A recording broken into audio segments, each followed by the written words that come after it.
Hi everyone, my name is Yusr Lamtawa. I'm the co-founder of Seeds Platform Company. Welcome to our Bloom Hour. So the Bloom Hour is a monthly event where we conduct and host to spread awareness and shed the light on a trending topic in the sustainability industry. If you are new to Seeds Platform, welcome. We are a company established recently in 2019. We provide the first platform of its kind in the MENA region for sustainability knowledge and networking. We also provide sustainability and green building consultation services, trainings, and workshops that is all related to sustainability, as well as events such as the Bloom Hour today. Please note that this event will be recorded and it will later be uploaded on our YouTube channel. For today, we are focusing on sustainability in fashion. Sustainable fashion sometimes can be defined as the garments that are manufactured, marketed, and used in the most sustainable manner possible. However, taking into account both environmental and socio-economic aspects. In practice, this means that we take into account all the procedures or stages of the product's life cycle of a product, from the design and raw material to the final sale stage, to use, reuse, repair, remake, and recycle the product and its components. During this Bloom Hour, where we shed the light on sustainability in fashion, we will see the challenges and the opportunities from different angles and from different business models that join us today. The first model will be represented by Mr. Khaled Al-Ramly from HIND Clothing. Hi, Khaled. The second will be joining by Sama Alwasmi, founder of Quinn Hop. And the third will be by Dalal Behbehani, who's the founder of World Nice. Hi, ladies. How are you? Thank you for joining us today. Before we begin, I would like to announce that we have posted today that we actually have a job available at Seeds Platform. If you're interested in sustainability, you can see this on our Instagram. We just posted it today.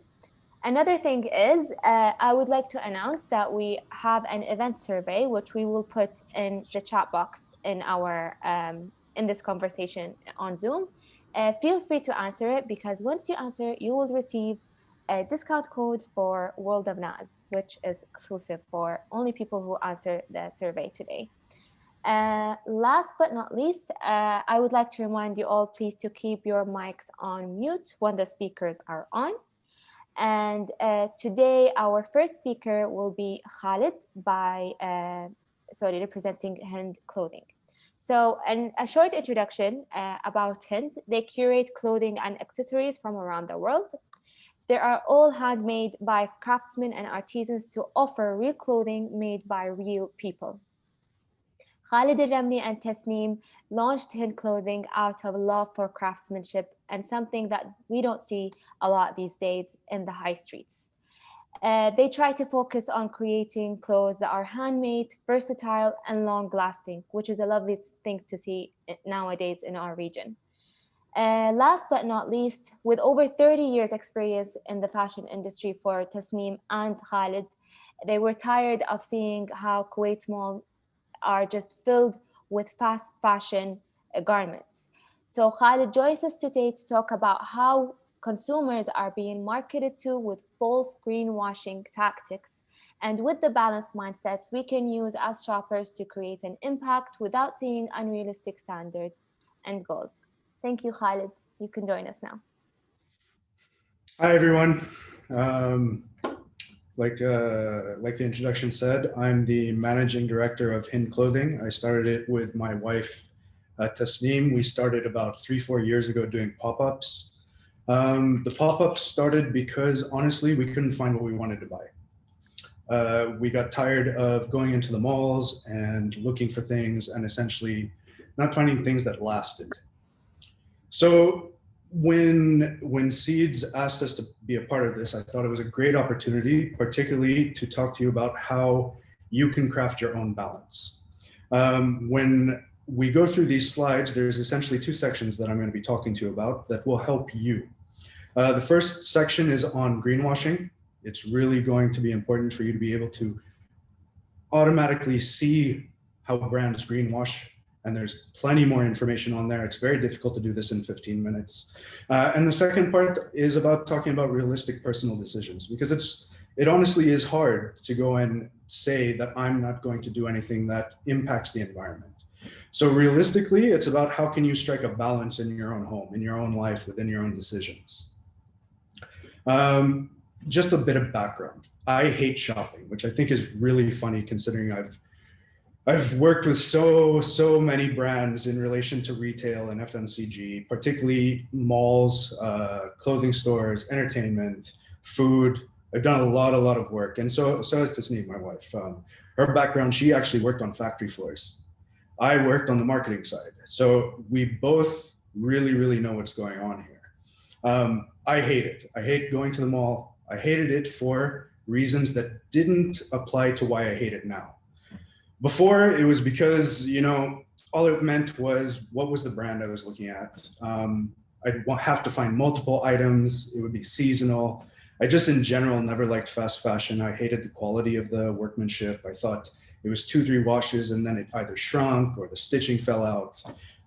The other thing shopping used to mean for me was, like, for example, if I was going on a 5-day trip, I'd need multiple daily outfits. I'd have to think, okay, what am I gonna wear to this meeting in the morning? What am I gonna wear for after drinks afterwards? I've managed to cut that out. Now I'm still working on the suitcase size, but more it's now about the heat. So if I'm going into somewhere really hot, it's like, okay, how am I gonna make something last from morning to evening? Which the options are out there. It's actually really easy to do this stuff, and it's actually really easy. You just have to do a little bit more looking than walking down your local mall. So now why I don't like shopping is because of those solutions I've found. It's not easy to find, particularly in Kuwait. I've actually gravitated more towards online because it's easier to find. So for example, when I was talking with the team the other day during one of our meetings, I was asking them, where can I find some t-shirts that work for me in Kuwait that are sustainable? And they give me some great options that are essentially only online, but are local. Another question I look at is, will this item last? Is it going to be in my closet 3 years from now? Can I rework it between 60 Celsius and -5? So for example, if I buy a t-shirt like the one I'm wearing now, will I be able to layer it up and take it on and still have a full-on outfit? And then the most important question I look at now is, I look at, was it made sustainably or ethically? What type of fabric was used? Did a child make it, or did somebody get a fair wage making it?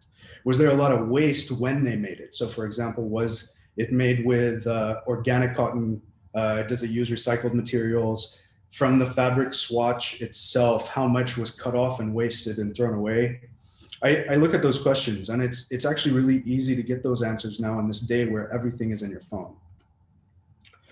So what changed? I'm gonna note something. I don't really talk about our brand in this presentation, but every photo except for one is things that you can find on HIND. So for example, on the right side, this is actually one of our labels from one of our pieces. You can take that tag and you can plant it and get basil out of it. These were some of the things that we were looking for because we knew people were doing this type of stuff. So what changed? Well, I realized I was part of the problem. I was doing a lot of the greenwashing, particularly for brands that were international retailers working in Kuwait. Honestly, it was just for the paycheck. It was working to promote collections and brands that I didn't really care about. And I'm not really a rare example. I mean, let's be real. Employees are working for targets and within the constraints that are set by them, by their business directors, their VPs, their CEOs. And the bigger the organization is, the firmer that constraint is. So as I kept doing this over the years, I started to realize that it was Kool-Aid. It was just junk. Marketing messaging that's written in Dubai or New York or London isn't more real than it is in Kuwait. I mean, we're all doing the same type of messaging. We're all doing the same type of job. We all have the same type of information fed to us as marketing teams. So I was actively helping to create scenarios where hundreds were lining up for a burger shack or overpriced luxury bag, or even a cheaply made celebrity endorsed polyester jacket. And that didn't sit well with me. So it wasn't long before I started to move on to do other things. And you know, I'm actually quite happy with the decision I made, because I think now even though I live a balanced life and I'm not living on a hippie commune, I'm able to impact in some way and help my child understand how he impacts with his purchasing decisions. I'm going to play a short video just to give you a bit of background. 13-year-old Dalal is one of the oldest children working in this clothing factory. Even though child labor is illegal, it's still common in Bangladesh. He doesn't feel exploited. He says he's lucky to have a regular job. He works into the night making t-shirts that will sell for $20 in the United States. That's how much he makes in a month. Like most textile workers, he lives in the city's slum. His mother and sister also work in garment factories. Together, they make $100 a month. Even in a poor country like Bangladesh, that's not enough to make ends meet. So the family eats less to save money. We share a piece of fish maybe once a month. Every day we have the same lunch, rice and lentils.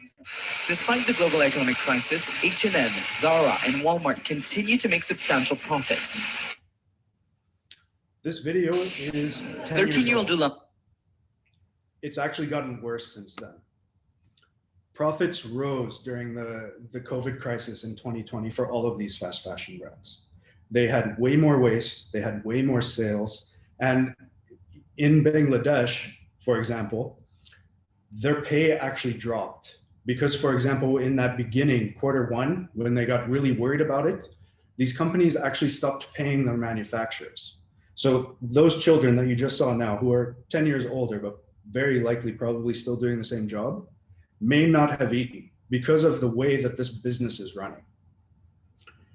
That was a bit of background because a lot of people think, okay, that's far removed from us. That's not really something that we have any impact on. But the reality is no, we do. And I'm going to go through now how in Kuwait we're helping to perpetuate this. So aside from the obvious example of purchasing locally, I want to look at local messaging. I'm sure many of you are on LinkedIn. A few weeks ago, I actually came across a post from a very large retail company that was putting CSR content on LinkedIn. And since then, they've actually started sponsoring this post because they've seen that it's had high engagement. What it was a video with an employee that was praising an environmentally friendly, I say that in quotes, Asian design-focused franchise that emphasizes simplicity. This is somebody that's in our malls locally. The Marcom teams titled the video using the word sustainability within that headline of that video. The very first point of that video was the choice of the right raw materials, eliminating waste across all of the process, as well as the speaker then noting that this global franchise consumes, and that was their word, not mine, 1/5 of the world's organic cotton production. Just think about that. Here's one company saying that they're environmentally friendly, but proudly saying they take 1/5 of the world's organic cotton production.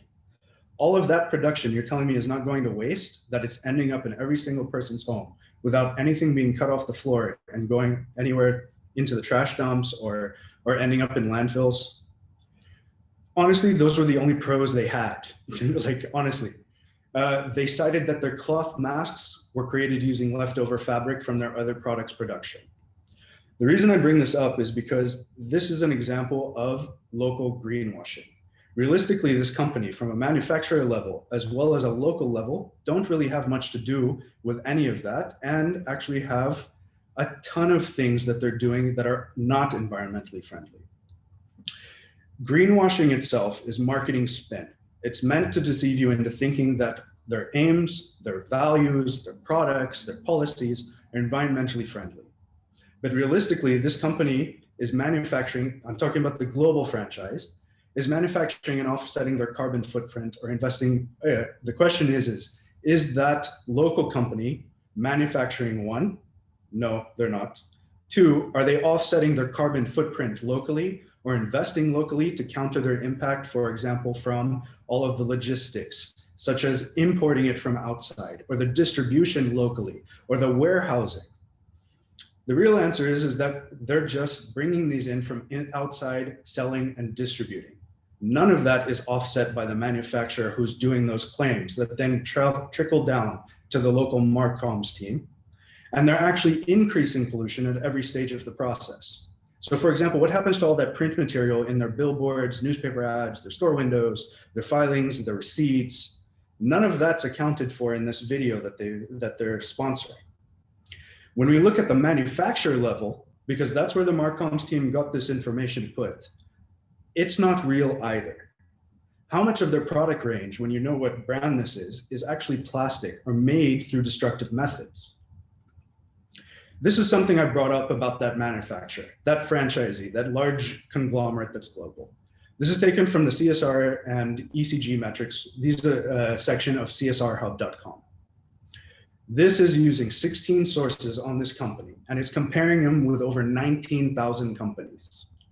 Look at their ranking. They rank in the 29% lowest. Like, you can't get any redder on that bar than what they're doing. When you look at the right chart, right, that starts April 2019 and it stops January 2021. This here is where they're showing their ranking, right? Now, you see a spike in around July 2020. I have to ask, what happened around that time?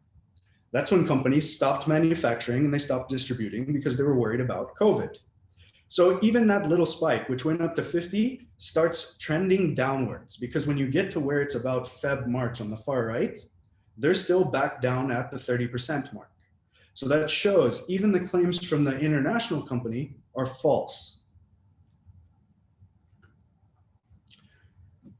So to help you understand like what they're doing when these Marcoms teams get there, right?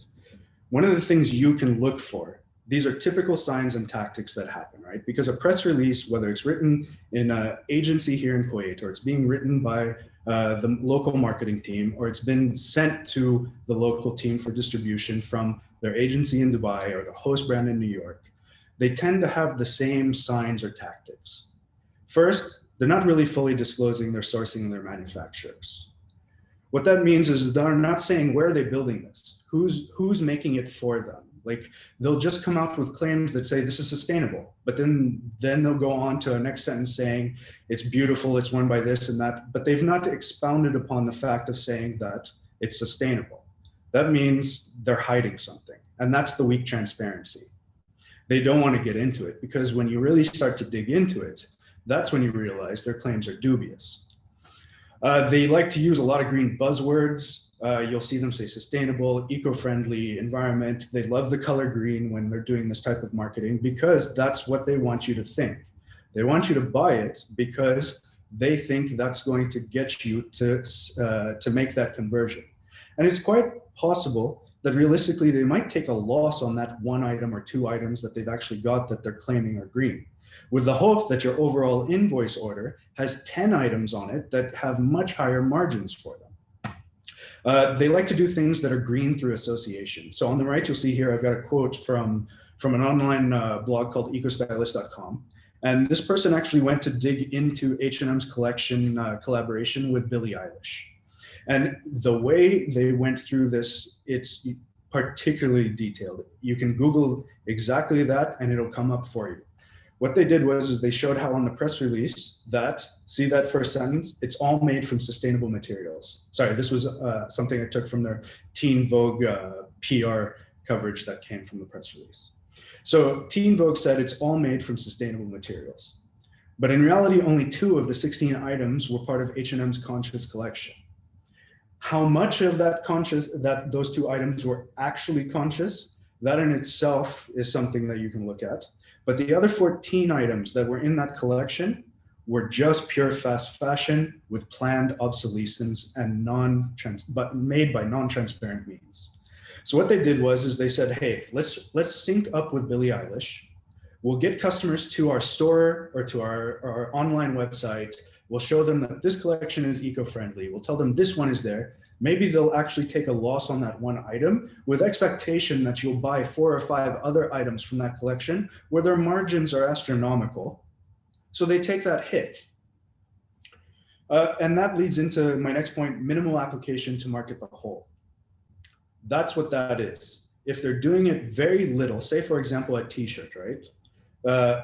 There's been sightings of shirts where only the label, we're talking about that like 1 inch by 2 inch label on the inside of your collar, is actually recycled. But then what the marketing team will do is they'll spin and say this is a recycled item, contains recycled materials. So that's how they're getting to you. So essentially it's just pure fluff. When you're looking at these signs in the store or their visual windows that they're doing outside, and they're saying eco-friendly, and they're putting all these nice plants and backgrounds of greenery and stuff. Really, you need to question, and it goes the full range. We're talking about from fast fashion all the way up into these high brand value brands that you'll find in the most expensive areas of the malls. They're doing the same thing because they want you to come in and spend. And they don't want you to just spend once and wear this clothing like everybody on this panel is saying, essentially as many times as you can. Because for them, that doesn't work. That means you've only spent once with them. They want you to come back and buy next month, if not every week. So how do you question these things? Well, it's okay to Google. I know myself, when I go into any of the electronic stores, I don't have shame in pulling up in front of that sales associate who's trying to tell me this is the best printer or this is the best laptop, reviews. So why do we as a society think we shouldn't do that when we go into a store that's selling clothing? I mean, it's going to take you 2 minutes to pull up and say, is this brand eco-friendly? How is it made? See what articles show up, because a lot of news sources that are trustworthy news sources, forget even blogs like me pulling up Eco Stylist. The Guardian talks about it. You've got New York Times articles about it. You'll find this stuff really, really easy. Second point on how to question, I prefer to err on the side of doubt. Without a proper answer from the brand, question if it seems too good to be true. Because if their marketing fluff is just telling you this is your answer to everything you've been trying to avoid, because they know that us as people, we don't want the world to degrade to a point where our children can't live healthily. They know we have that.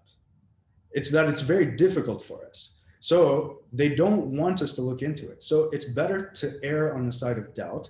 If you can't really look at their claims from their labels or from the signage around you, telling you how this was made and what's in it. Something else that I like to look at, and this is honestly really for fast fashion, can a company producing millions of units have a shiny, feel-good environmental impact? Wait until you can see it's justified instead of saying, no, you know what, these guys are really big. They're going to be telling me the truth because, you know, they're too big to lie, right? Where have we heard that before? Too big to fail? When we're looking at a store's floor space, what's the percentage that they're claiming is conscious? Is it just a small capsule collection? So then why, if they can do it for that one capsule collection, why haven't they done it to the whole? And there's actually a case study where H&M, they actually did an environmentally friendly piece of clothing, and it cost about 80 KD. They put it in the back because they wanted you to come in and buy the other stuff. It was clearly a loss for them. So really, how could these things possibly be so cheap is a really, really great question. I'm trying to run through really quickly because we have a short amount of time. So if I've run over time. Yeah, I hate to interrupt you, Khaled, but we're really out of time. Okay, then what I'm going to do really quickly is just, this is something that's on our store. This was actually made at one of the manufacturers. This is slow fashion. This dress took up to 6 months to make. That's them weaving the fabric. So you tell me, how can fast fashion or anybody claiming to be eco-friendly roll this stuff out on a monthly or bi-weekly basis? I'm going to skip the video. You'll hear in the end that there's a child crying. Okay, so the question is, that really is what we're talking about here. Okay, I called it eye bleach. This dress on the right is from that same manufacturer. This is on our website. We're not just talking the talk. We're talking about, these are the things that actually work for you, and there are options out there. So the point is to question what you're buying, because realistically, you can have things that last for you for a really, really long time. Sorry, see how much there was? Okay, done. Next speaker is Sema. Thank you so much. If you want to speak more or you want the full presentation, I can share that with you later. Thank you, Khaled, for being so prompt. I really appreciate it.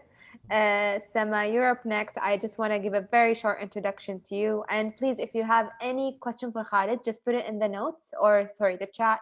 And we have a 10-minute session at the end where we're going to ask questions to our guest today. So Sema has established herself as a foremost professional in the luxury fashion arena. With over 10 years experience in retail fashion, she has worked with the region's largest retailers and global brands, from Topshop to Balenciaga, Duro, and Alaya. After years she spent in the industry, she began to develop a passion and understanding of sustainable and ethical practices. She started her own company, Quinn Hop, which sponsors this Bloom Hour today, that has 3 subsidiary retail outlets dedicated to designing and distribution of fashion. Sema today is talking about her experience and journey throughout with us, that she came up with this amazing idea for Quinn Hop and her 3 other subsidiaries. Go ahead, Sema. Hello, everyone. Thank you so much, Yusud. That was an amazing introduction. So yes, I'm Sema, and I have been working in fashion for a very long time, about 10 years. And working in the luxury industry, or the luxury realm of fashion, really made me. Can we share the presentation, by the way? I was just wondering. Yes. Because I'm technologically in advance. So Yusud is going to share it for me. Yes. What? Just bear with me 1 second. No worries. Take your time. Okay.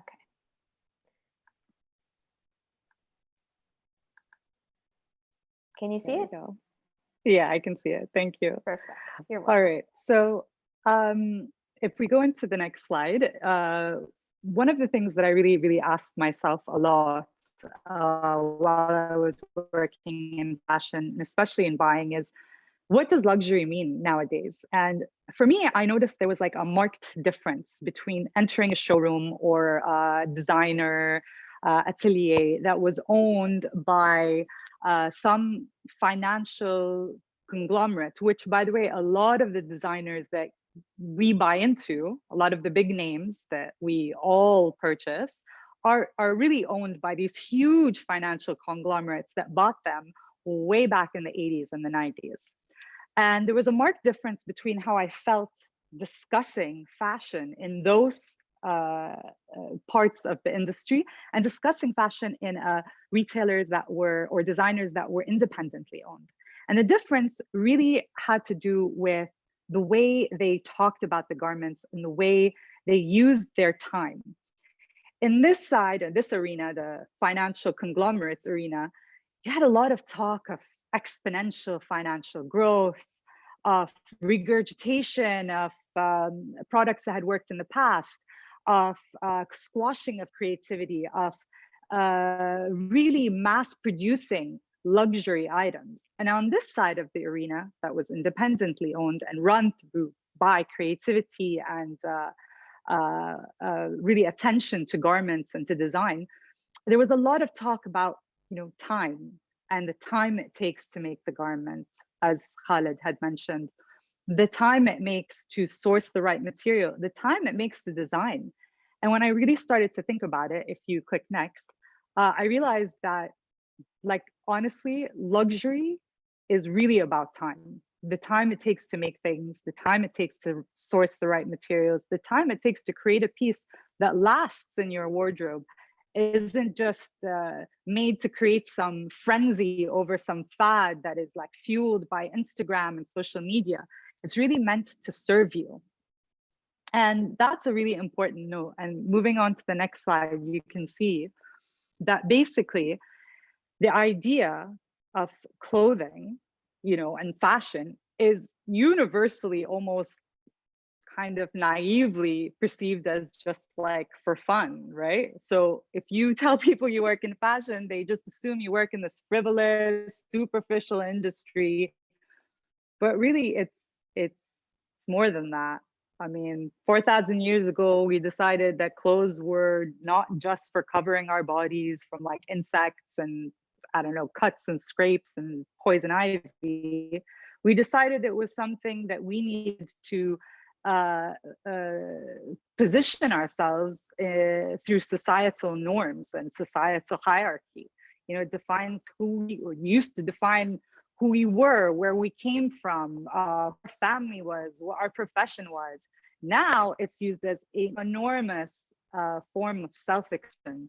It's a lot of fun. Yeah, it's a lot of fun to shop. It's a lot of fun to buy clothes. But really, when you think about it, next slide, Yusuf, sorry. When you really think about it, next slide.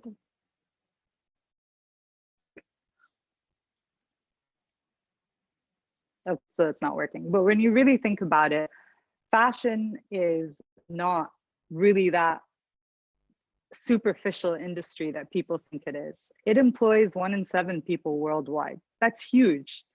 It is a yearly $700 billion industry. And that is a very, very, very conservative estimate, by the way. And then it brings us to the idea, the concept of sustainability and environmental wellness. It's the second largest polluter after the oil industry. Think about it. That's a huge, huge, huge, huge chunk of, you know, environmental sustainability is the fashion industry. There is a research paper that was published that said that basically every single person in K purchases about 26 kilos of new clothing a year per person. It's excessive at the very least, and it's unnecessary. Now, if you go into the next slide, you can also see that with all this information, it seems basically, you know, with everything Khaled had said, with everything we're discussing, that it seems overwhelming. And I think this is a really important thing to talk about. That, I mean, Khaled, you didn't get to touch on, but you know, you sort of went into the idea of balance. You know, you don't have to live on a commune, as Khaled said. You just have to do a few things and move step by step through this process. And it is a journey. So the first thing you have to do as a consumer is acknowledge your role in the system. Really accept that you as a consumer, the choices you make a huge impact in the overall progression of sustainability in this industry. You can start with your wardrobe. You don't have to go far. You don't have to go online just now. Just start with your wardrobe. Detox, rework your wardrobe. Take the time and effort to find sustainable designers around you. Just do the research, you know, map out, educate yourself on sustainable materials, which, I mean, obviously, if you're on here, you're already doing fair trade and the certifications that go alongside that. And the next slide, we can see there's an amazing way of doing a simple detox wardrobe. And basically it outlines, you know, looking at your wardrobe really, and this is from one of the brands that we buy at Quinn Hop, really asking yourself several questions to systematically approach the waste in your closets and find that you might have more than you need. So on the next slide, we're going to talk about more like of the nitty-gritty stuff that really defines the overall system or measures and metrics that you can use in a simple way and that don't really overwhelm you. When you're looking at brands, when you're looking at designers to buy, you can look out for these things, and that will really help you to make the best choices when it comes to shopping. For example, if a brand right off the bat tells you that they are a on-demand, pre-order, or custom-made brand, that is a good sign. As Khaled had said, there isn't, you know, being a 5th largest consumer of organic cotton or organic material is inevitably going to end up in waste. So if you're making something pre-order for a customer, your wastage is reduced. Perfect, amazing. You have to also look at the way you buy things. So high quality items, timeless designs. Not every trend and fad has to be in your closet, whether it fits you or not. Zebra pants are in right now. It doesn't mean you have to own a pair just because they're 22 KD at your local high street store. You know, maybe next year rainbows are going to be in. Maybe that's a trend you can go into if that's your thing.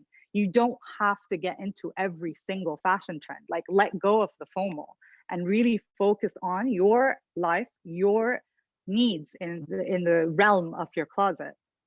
Fair trade and ethical are the words and terms used to describe the way in which the human element of this industry is being treated, from the manufacturers to the clothes makers, to the factory workers, to the farmers. And there are several certifications that are used globally to assert and accredit different companies. So be mindful of that. Fair trade and ethical, okay, great. What kind of certification do you have? Do you have BASI? Do you have RAP? You can really start to really dig further into this once you get into this mode of thinking. Repair, recycle, redesign, upcycle. We're so lucky in Kuwait. Every street corner has a tailor. So I'm shocked always, or flabbergasted, when my friends and the family just throw items away that can easily be repaired or upcycled or redesigned in a way that suits you. And of course, rent, lease, and swap, which my friend Dalal will talk, which is an amazing and exciting way for you to approach sustainability. And it's a completely different experience and so fulfilling. And of course, secondhand and vintage, we all know is amazing. The product is already there. So why not look into that? I mean, first for the environment, and then it helps you have something that is unique and full of experience. If you go into the next slide, I want to talk about materials, because the issue is, as with greenwashing, Khaled said, there's a lot of stuff going on right now that is meant to mislead the consumer. So I don't know if you guys remember 10 years, there was this big trend of learning how to read food labels. I mean, a lot of us didn't really understand that. We would look at the package and it would say all natural, healthy, low fat, but we wouldn't really understand anything until we looked at the ingredients, the components. The same goes for sustainable fashion. You're going to have to go through a learning curve. And some of the things that I want to point out that a lot of people make mistakes on is following: vegan fur and vegan leather. Okay.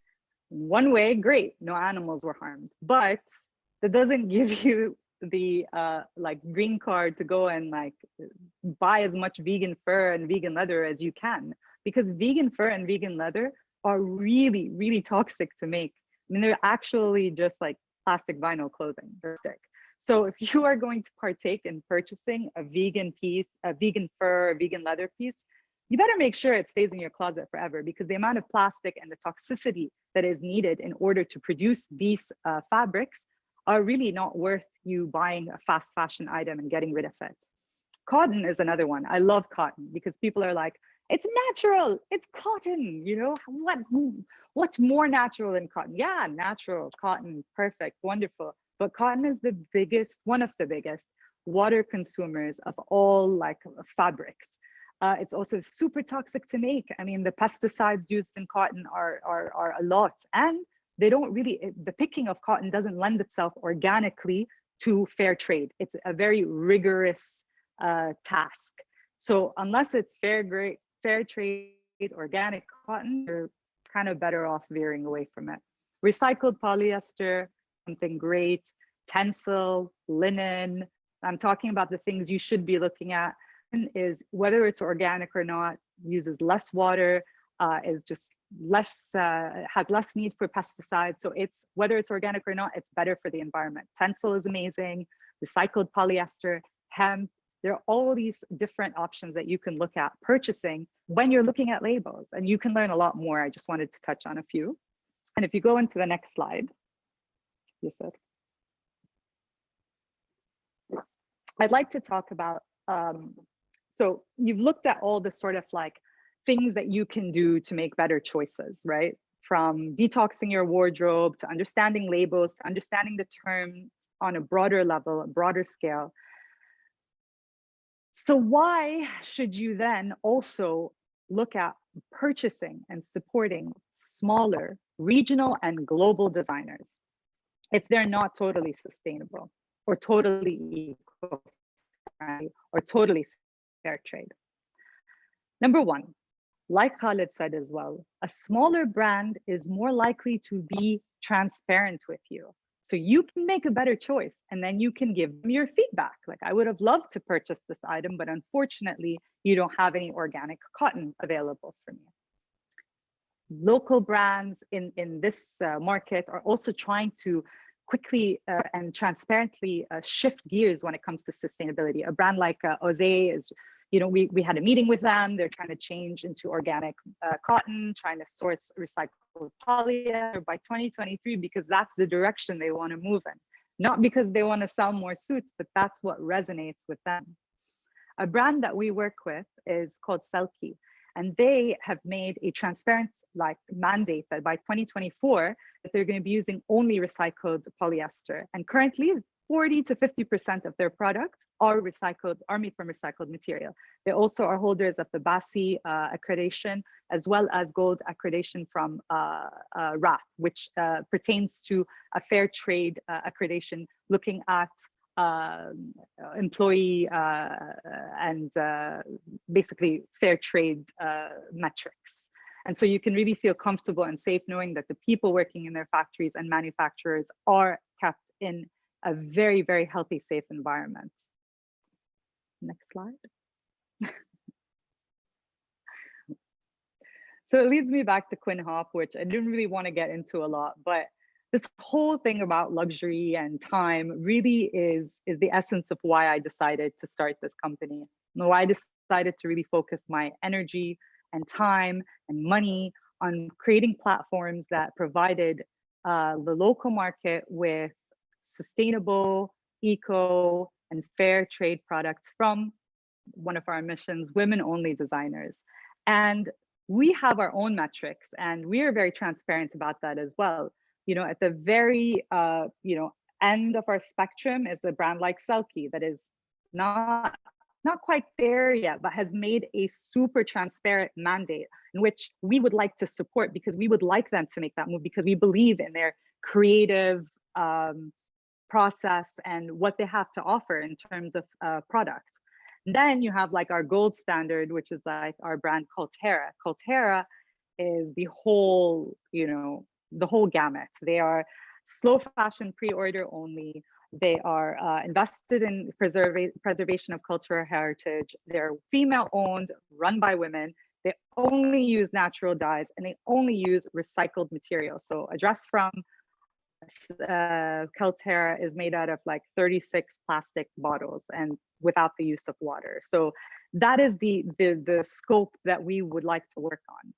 And really, for me, it's the time that it has taken these brands to get to a point where they want to dedicate their energy into making product that is fashion forward, that is multi-use, that is good for the environment, that really, to me, defines luxury. I'm no longer interested in shiny boutiques that sell you on this concept of luxury that really have nothing to do with what it really means, which is creativity and care for the world that we live in, because we need some more time on this planet, That's it.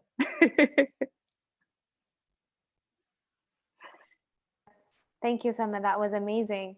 And I think it's coming from a person who worked with the luxury fashion retailers. I think because we all we see the trends, and as you said, we don't all have to follow the trends, but then when we see the trends as young girls and millennials, we always want to be on the trend, and we also want to be attractive, young, live our lives. But then I think coming from a person like you who's always been on trend, I think it's beautiful to say that.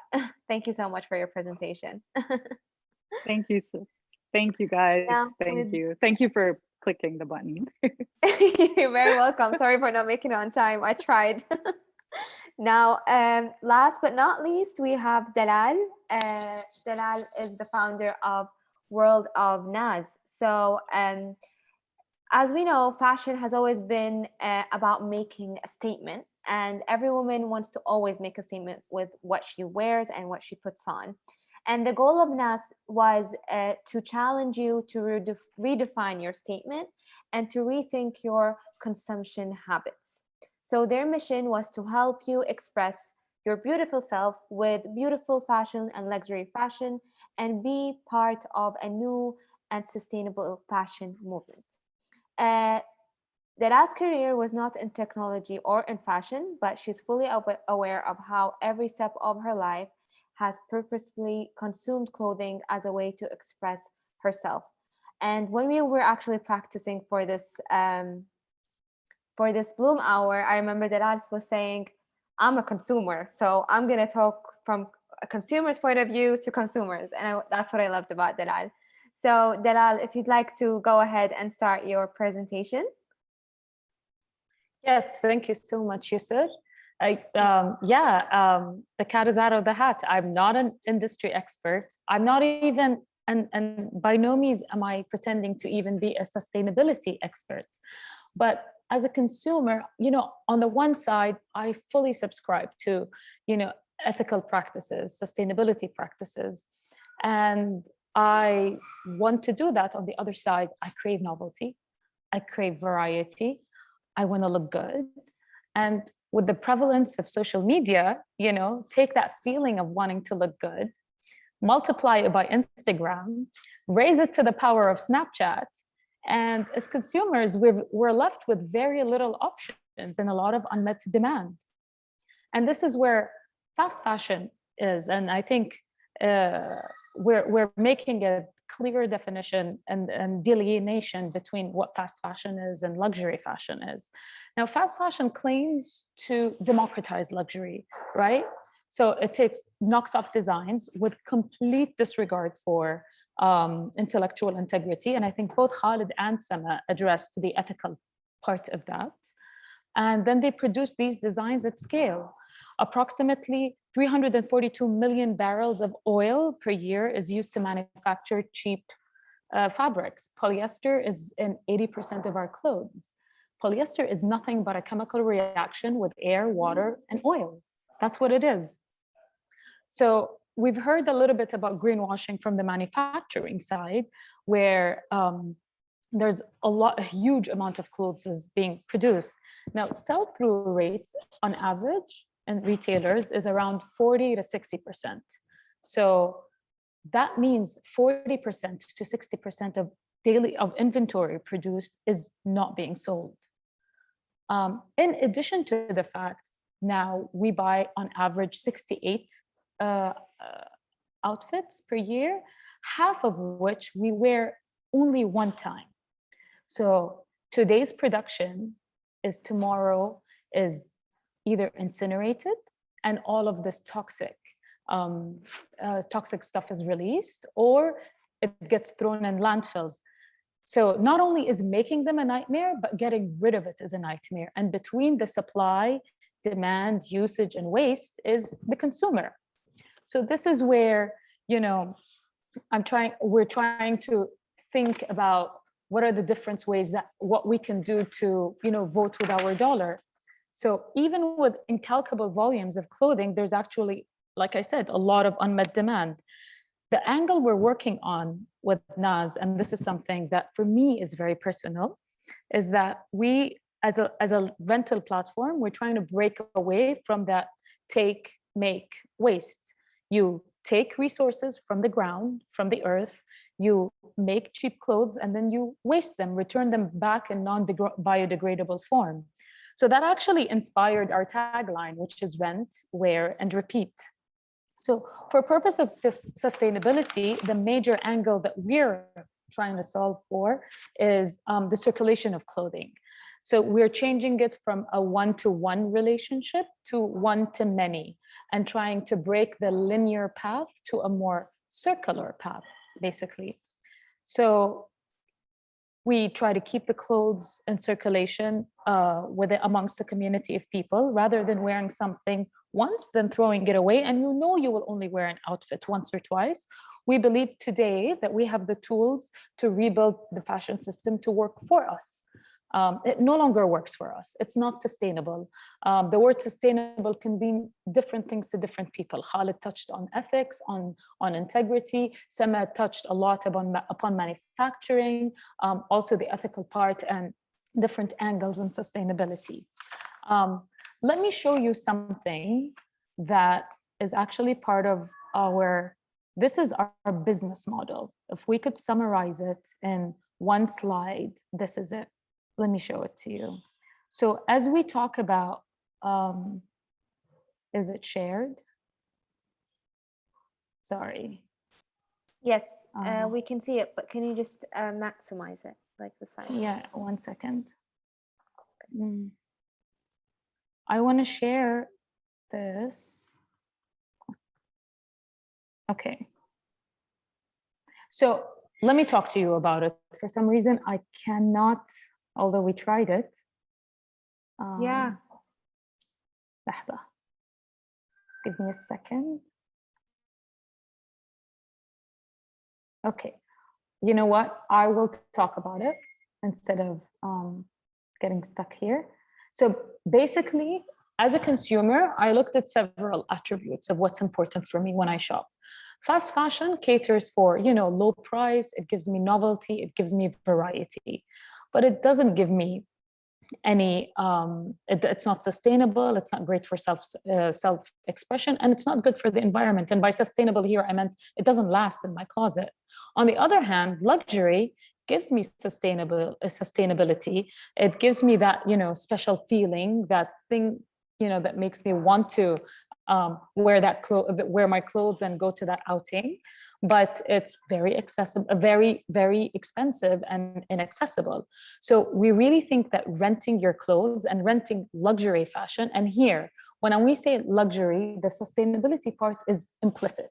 We don't claim that we understand a lot about the manufacturing. We are only focusing on increasing the number of times that garment is in circulation to minimize the supply. So we really think by unbundling ownership from accessibility, and on the other side, reworking the pricing model, we make it more accessible. And that actually allows us to introduce luxury to meet a lot of outstanding demand. Yani the fashion system, Sama said 700 billion, that's probably revenues, but the value, the market cap of most fashion companies is around 3 trillion. Luxury fashion is around 500 billion. But that 500 billion, only 1%, given their income, have access to it. There's a lot of waste. There's way too much waste. So not only are we changing the distribution channel, what we try to do with NAS is change the way that people access luxury and actually develop organic relationship with these brands on their own terms. It's not dictated to them by marketing copy that's produced somewhere else. It's not dictated to them by a marketing campaign. They go in, they test it out, they try it, and then they build that affinity to it. Actually, a lot of the girls who come into NAS and where they're familiar with the brands, but they're experimenting with other brands, and it works. It really is a different way for us to access. We're not claiming to have revolutionized fashion. We've always borrowed clothes from our sisters, our best friends. It's just that what we're trying to do here is to build a business that institutionalizes a social and cultural norm. And, the driving ethos is to give an alternative to fast fashion. Fast fashion, at the end of the day, what their claims of greenwashing, it's like putting parsley on a ribeye steak and telling a vegan, here you go, enjoy your dinner. So if people are just wary of that, this is one of the things that we're trying to do, to give choice and optionality while keeping items in circulation and making it a more circular ecosystem rather than a linear economy. And that's it. Thank you, Dalal. That was really nice. And what I love, to be honest, about the three of you today is that we have very transparent people with us. And I think that's what a lot of businesses lack these days. As Khaled says, they label it with sustainable, eco-friendly, but we really lack the transparency and how they do this with being sustainable. How do you actually define yourself as a sustainable business? We will start with a 10 minutes question and answer now, if anyone wants to send any questions through the chat. I have a couple of questions for our speakers from our Instagram followers, as we asked them there to share their questions. The first one is for Khaled. So some people may say that if it's a sustainable brand, it should be affordable or cheaper. I know you talked about that dress being made over a period of 6 months, which is amazing. But how do you price your product to be affordable and at the same time a fair pay for your employees? I think a lot of it comes down to the the materials that are used, the process, as well as the majority, it's actually labor when it's coming down to being handmade. For HIND, our focus is actually everything being made by hand. So for example, I don't know if any of you saw it, that first image I had of a beautiful earring set. That was made with recycled metal, no gold plating, because gold plating particularly is very, very horrible for the environment for chemicals. Price wise, yeah, it will be more expensive than going and getting something that's essentially cheap tin from a fast fashion place. But the understanding is that, okay, I'm paying here for something that paid for a family to eat well, for a child to go to school, and two, for it to actually last in my wardrobe. Like, why should your earring only last this season before you do your winter cleanup of your closet and throw it out? So yes, it's going to cost more, but you have to look at it as an investment in things that you can use over multiple years in different settings. So if I'm going to spend 20 to 30 KD on a pair of earrings that have been made using recycled materials and paid somebody there, to me, that's actually much more cost efficient than me going and spending 5 KD in January, another 5 KD in March, another 5 KD in June, for me to have things that essentially I need to throw away because I'm not happy with them anymore. Preferably what you're doing is not throwing them away and like you're saying, sharing them with others. That would be the best scenario. Cost is definitely a hindrance because obviously not everybody can afford to spend 150 KD on an outfit. Like if you're talking about 3 different pieces on the HIND store, yes, it can reach 150 KD for that full outfit. But like myself and my wife, we know that sometimes we save up and then we buy that outfit and then we've got that then for us for multiple years for multiple uses. So I think it's just a little bit of a shift in mindset when you're so used to seeing really low pricing and expecting things to be low. But what you have to question, what comes with that low price? Are those pros actually for me as a person? Is that helping me build balance in my life? That's how I would say approach the pricing. Thank you, Khaled. I think it's wonderful that you've put together how you need to think about other people and the impact when you buy the item. I think that's very, very important. And it's no shame when you just go on the website of the brand and just see how they donate or who they help with their brand to just be more sure where you spend your money.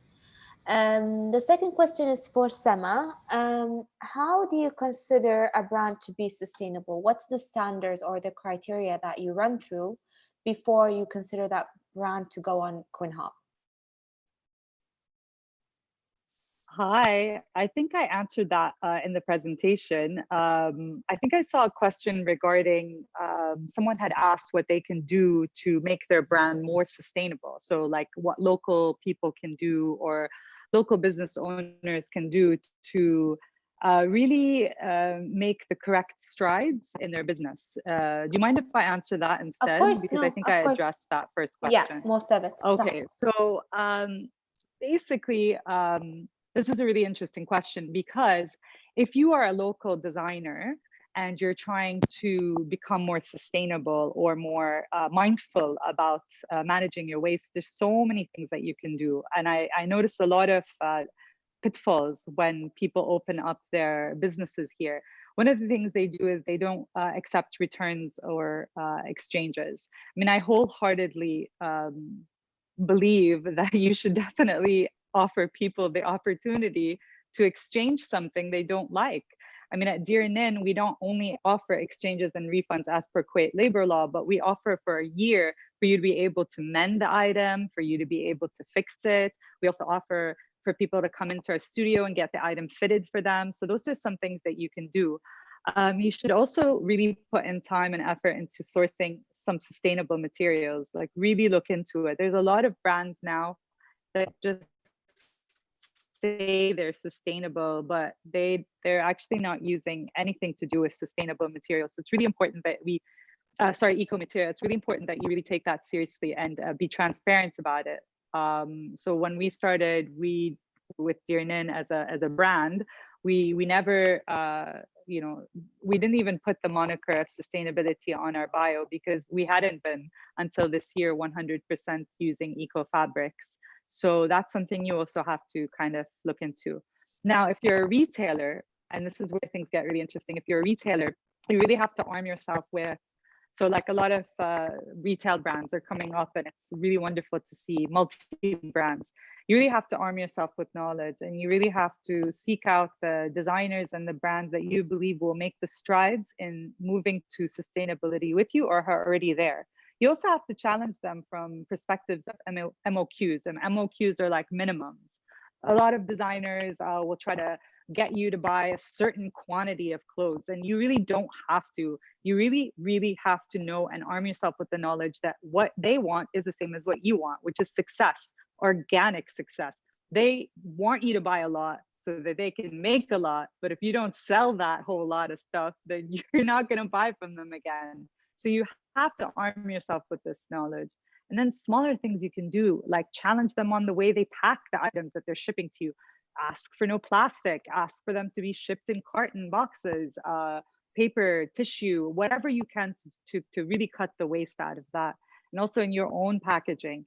I mean, it's so easy to get canvas reusable bags for your packaging. We started off with paper bags and we moved to canvas totes and for all our brands, all three of them. Amazing. So really just take a look at that. And yeah, that's it.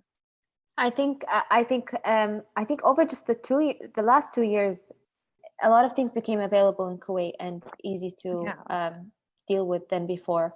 So absolutely. I think research is very important, and maybe approaching people like Sama for your brand can definitely help you to build up your own sustainable brand. The last question we have for Dalal. Dalal, can you talk about your hygiene process, Naz, and how do you make sure that the garment is clean before it goes on to another person for renting it? Yeah, so we provide fashion as a service. So being prompt and being clean is the number one thing. So even if we use an item for a few seconds for a shoot, like a quick shoot, even on Instagram, or we have to clean our items. If someone gets an outfit that isn't clean, we lose them forever. Let alone the fact that we don't profit from a one-time customer. They have to come back at least 7 more times for it to be worthwhile. So we take it very seriously. We we launder everything with Jeeves of Belgravia in Kuwait, and we subsidize the laundry. So that's why with every outfit, there's a 5 KD surcharge, but it actually, and that includes pickup, delivery, insurance, and laundry, but that's subsidized. It actually costs us 15 KD on average to clean. Just 5 days ago, I got a call from them because we had an evening gown that's black and shantung silk and beige. And they called to say, if we launder this, and even when we launder with them, we use green earth. It's a sustainable, it doesn't have any hydrocarbons or pericarbons or what have you. And anyway, going back to the story, and then he's like, if we clean it as it is, the black is going to go on the white and this dress won't be usable. Now, this is a dress that retails for 600 KD. It costs us 300 and it was rented only one time for 30 KD. So the economics are difficult. So he's like, what I suggest we do is we have our tailor separate the black from the white. So he's like, just in case you get it and it looks like it's been tailored for the inside, we will clean the white separately, the black separately, and then put them back together. And it came back clean and perfect. And only because he told me that they separated, I can tell with the stitching, but it's been done phenomenally. So we take it seriously, obviously, because I have to give it back in tip-top shape to the next customer so that they are happy with their outfit, so that they go out to their event looking their best and feeling their best, which is even more important. So yeah, so we take it very seriously. We spare no costs when it comes to dry cleaning. Amazing. And to be honest, being one of the people that visited World of Naz recently, يعني when you walk into your store, I'm gonna call it, it's just it feels like everything is new and fresh, and when you put it on, it feels like, you know, a new dress. It doesn't feel like, you know, someone has wore it before, and that's what I loved about my own experience, to be honest. So I do advise obvious Yusr, يعني I'd like to tell this to everyone. I have such deep appreciation for good maintenance and upcycling and cleaning properly. You know, even if you're not renting from Naz, you don't want to wear from somewhere else. Spend the little bit of fraction of money on your own clothes, mend it a little bit, get it cleaned. I have such deep appreciation for items that have been laundered well. I swear to you, I prefer items that have been worn 3-4 times rather than brand new, because brand new, it hasn't been laundered, right? So it goes as it is. And you know, they're so well taken care of with using phenomenal ingredients that it feels fresh and it feels better. It did. And when I took that dress, to be honest, I never felt like it was worn before. So it was a wonderful That's amazing. feeling. That's amazing. That's just something I wanted to share with everyone. You're welcome. And that ends our evening today, ladies and gentlemen. Thank you so much for joining us, and thank you for our guests for this for their beautiful appearance today. I'd like to remind you that we're going to send you the survey to receive your 10% discount for Naz. If you're interested, please fill it in and help us provide better Bloom hours in the future. Any last words from you guys before we end this meeting? Thank you everyone. Thank you. Just being here, we're constantly learning, and we hope you host more of these, Yusr, because I never, you know, want to lose an opportunity from learning from my colleagues and from our customers. We learn so much from our customers too. So thank you. Inshallah. And I hope the next one will be in person. We don't have to, you know, keep doing it online. Inshallah, ya Rab, everything gets better. Thank you, everyone. Have a wonderful evening. Thank you so much, Yusr. Have a great evening. Take care. Thank you. You too. Bye-bye.